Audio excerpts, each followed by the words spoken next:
In the news today, the internment of Japanese Americans at the start of World War II. A full year has passed since Congress authorized compensation for survivors, but the first payment has yet to be made. And for some of the victims, time is running out. Scott Pelley reports. We want justice! We want justice!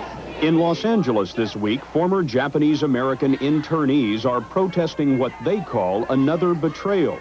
1 year after the government promised to pay reparations for their detention, no one has received a dime. We want no more broken promises. Bernadette Nishimura was one of the 120,000 internees. Most were American citizens who left homes and businesses for the desert camps. They remained until the end of the war. 45 years later, the camps are fading, but not the memories. The apology in itself is meaningless if it isn't supported by something tangible. There was great joy in the Japanese American community 1 year ago this week when President Reagan signed the bill. The law included an apology and $20,000 for each internee. The total cost would be more than $1 billion. The law permitted appropriation of up to $500 million a year, enough to pay everyone by 1991. But the president requested only $20 million this year. Congress wants more, but still only $50 million. I can tell you within the Department of Justice, there's a number of competing programs such as drug funding, white-collar crime initiatives that are competing for very scarce dollars. If they could spend billions of dollars for the stealth bomber, well, the amount that we're asking is very, very meager. Now, time is short. Many former internees are in their 80s, even 90s. The government estimates 200 die each month. The reassuring thing for all Americans is that it shows that our system of justice works. But the system did not work for the 60,000 internees who have already died. Now, the survivors are asking Congress to move quickly to restore honor before there is no one left who remembers. Scott Pelley, CBS News, Los Angeles. China's ruling Politburo met today, reportedly to consider the lifting of martial law in Beijing. It was imposed in May to deal with pro-democracy student protests.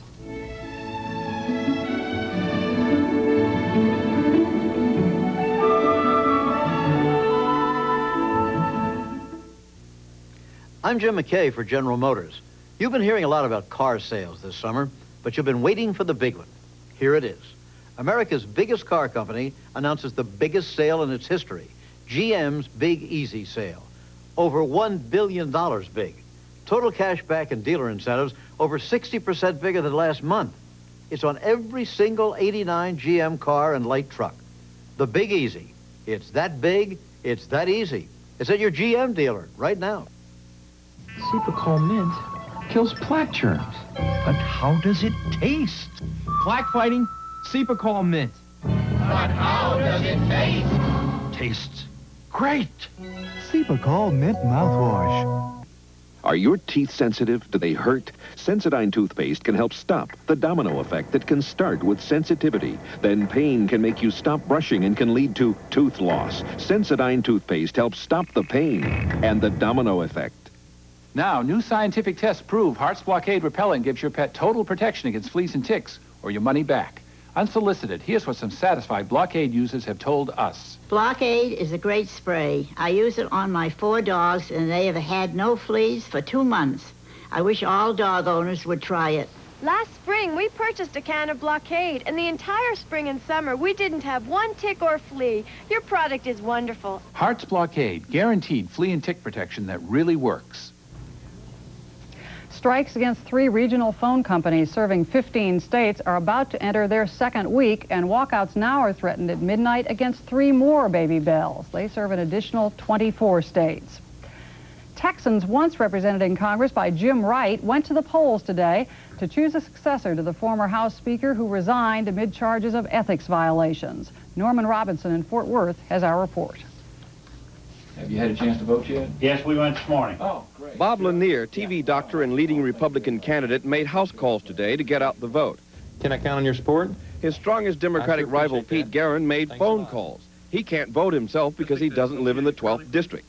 None of this seems unusual in this hotly contested 8-candidate race where voters are choosing a successor to Wright from a field that includes everything from a private investigator to a libertarian lube shop manager. In the frenzied 4-week campaign, candidates have battled hot weather. I will vote to put America first. And honking horns. They've gotten on-the-job training. Kiss the baby, kiss the baby. And touted everything from what they are. The good old Texas Democrats. To what they're not. I'm not a lawyer and I'm not a doctor. This is a campaign of images, not issues. A race where the candidates have chewed each other up, even by Texas standards. People aren't used to politics in Texas in the summer. So I think maybe that explains some of the high spirits that we've seen in the last 10 days. High spirits and low blows. Dr. Bob Lanier wants to continue foreign aid to countries supplying drugs to the U.S. Don't let Pete Guerin pull the wool over your eyes. Neither one of the commercials are really dealing with anything very substantial, although they may think so, but it's titillating. For Republicans, it's the first time in 3 decades they've had a shot at this congressional seat. We feel like there's a conservative wind blowing, and therefore we think we have a chance. The people have been thinking Republican for a long time and voting Democrat because of Jim Wright. I mean, he was such a powerful force here. Jim Wright's status hasn't changed here in Fort Worth. The former House Speaker remains a force to be reckoned with, the invisible man in this campaign. Wright may have left Washington, D.C. in disgrace, but he came home a hero. At the polls today, many voters said they'd rather be voting for Wright. I think it's a shame, yes. I think he got a dirty deal. I think it's kind of a dirty He's no more guilty than the rest of them. Yep. A runoff is almost certain in this race. Survivors of today's vote may find their biggest challenge ahead. Not just proving they can beat the pack, but convincing voters they have the right stuff. Norman Robinson, CBS News, Fort Worth. I'm Pete Guerin.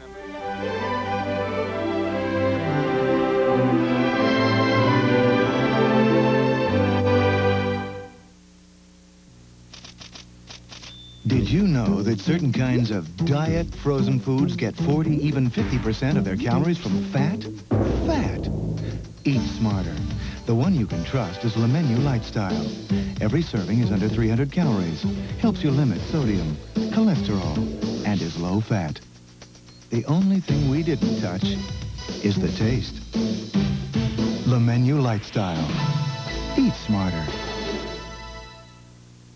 You are about to see the most important words in pain relief in 100 years.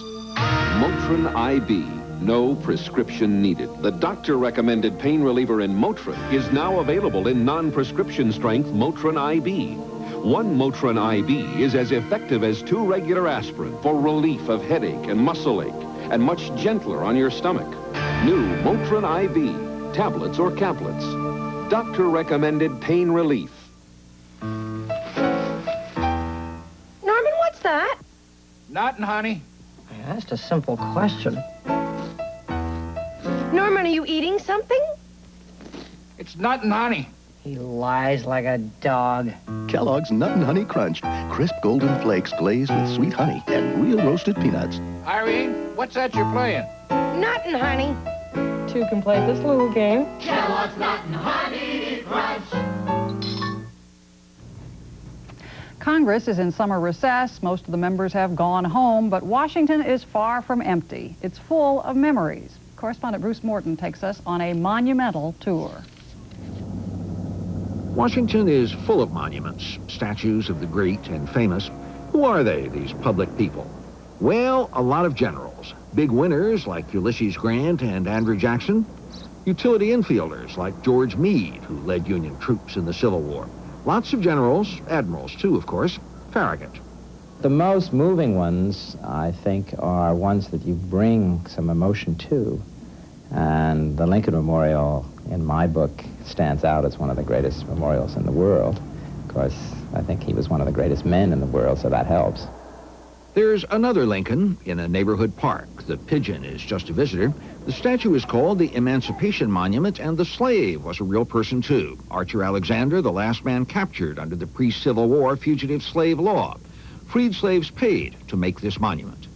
So some presidents have statues. Franklin Roosevelt doesn't because he didn't want one. Just a stone the tourists never notice. One scientist, Albert Einstein. I like the statues people relate to. I like Einstein because people come and sit in his lap a lot. A lot of foreign embassies have statues of their heroes. The Irish have Robert Emmet. And the British have Winston Churchill, one foot on embassy, British soil, the other on American. His mother came from the States. Not many women. Queen Isabella of Spain, outside the Organization of American States building. You could say she's the reason a lot of us are here. Mary McLeod Bethune, educator, college president, first black woman ever to be a presidential advisor to Franklin Roosevelt. Not many kids.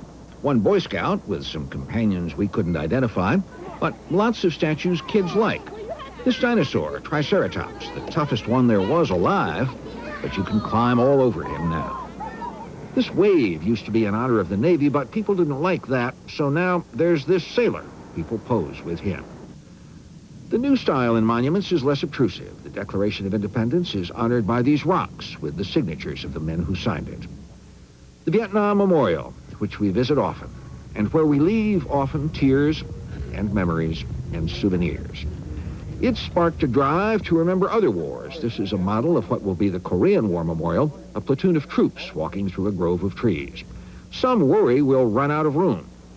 So monuments need approval now, usually a congressional sponsor or two, money, time, and patience on the part of those who want it built. Monuments need that, except for this monument. She looks more like the one in New York Harbor than the one the kids had briefly in Beijing. But she is across the street from the Chinese embassy, and the inscription says, in memory of the martyrs, June 4th.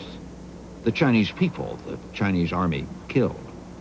She had a temporary permit. It expired, but she's still here. No congressional sponsor, no legislation.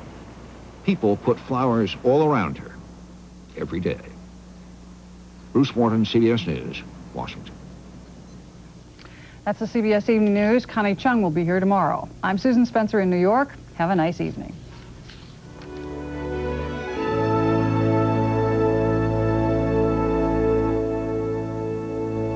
This is CBS.